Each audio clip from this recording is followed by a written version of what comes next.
दर्शक महानुभावहरू सबैजनालाई नमस्कार छ। म रेशम तामाङ। दर्शक महानुभावहरू सबैलाई नमस्कार छ।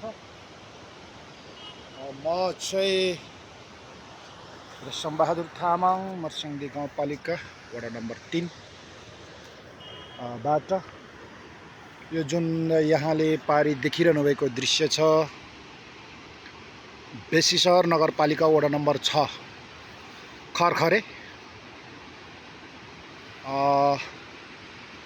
बेसीसहर चामे सडक खण्डको जुन खरखरे भिरमा चाहिँ धेरै लामो समयदेखि जुन खरखरे जुन पहिरो गएर धेरै यात्रु महानुभावहरूलाई, धेरै रोड युजर्सलाई चाहिँ अब यो अलिकति समस्या भएको र पारेको कुरा थियो।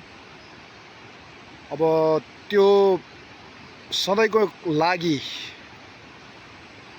रोड चाहिँ 24 घण्टा खुल्ने गरी सडक डिभिजनबाट काम भएको थियो। जुन खरखरे पहिरो भने यस वर्ष यो जुन 83 हो, यो अहिले 2083 साल धेरै दुःखद कुरा भएको छ। यसको मतलब पहिरो यताबाट पनि जान थाल्यो। उतापट्टिबाट झर्ने पहिरो चाहिँ लगभग राउन्ड ठुलो गोलोवाला पिलरहरू हालेर तलबाट पनि जुन प्रोटेक्सन वालहरू, यो जुन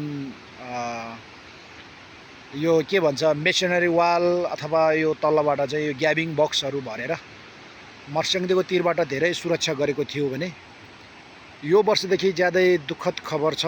यो वर्षदेखि यताबाट यो मनाङ साइडतिरबाट यो जुन चिसोपानी धारा भन्छ त्यहाँबाट पनि फेरि पहिरोको सुरुवात भएको छ। यसको लागि चाहिँ फेरि पनि सडक डिभिजन, नगरपालिका र सङ्घ प्रदेशका मान्यज्यूहरूलाई पनि म निवेदन गर्न चाहन्छु।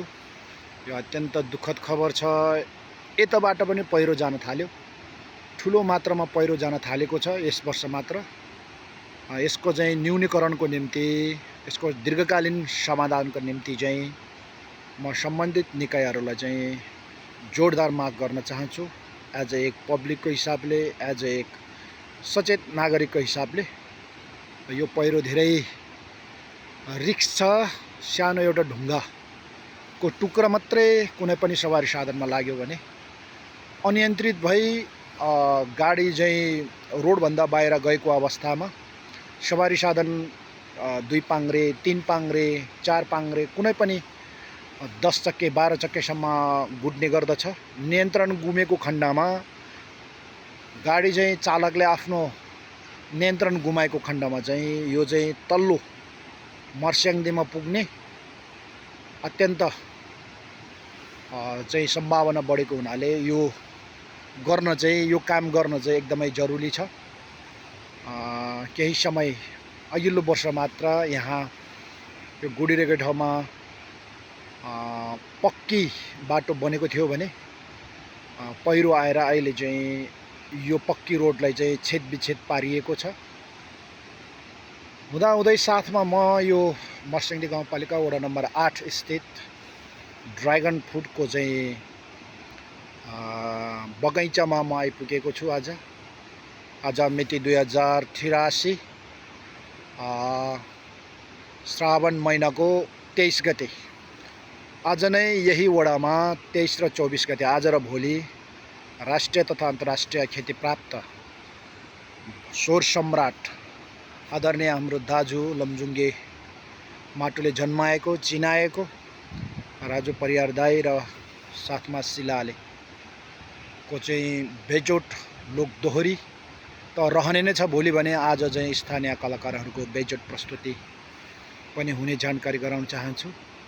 सोही अवसरमा म हाम्रा आदरणीय साथी दुधप्रसाद घलेको कान्छा भाइ, उहाँ चाहिँ बेसीसहर 10 निवासी खासुको चाहिँ ठेगाना हो। उहाँको कान्छो भाइले चाहिँ यो ड्रागन फ्रुट लगाउनु भएको रहेछ। म आज केही ड्रागन फ्रुट त लाने नै भयो, तर आज मैले यो लामो भिडियो बनाएको छु। यो जुन पहिरो छ यो चाहिँ अत्यन्त दुःखद कुरा छ। सम्बन्धित निकायको चाहिँ जोरदार माग गर्दै म पनि अहिलेलाई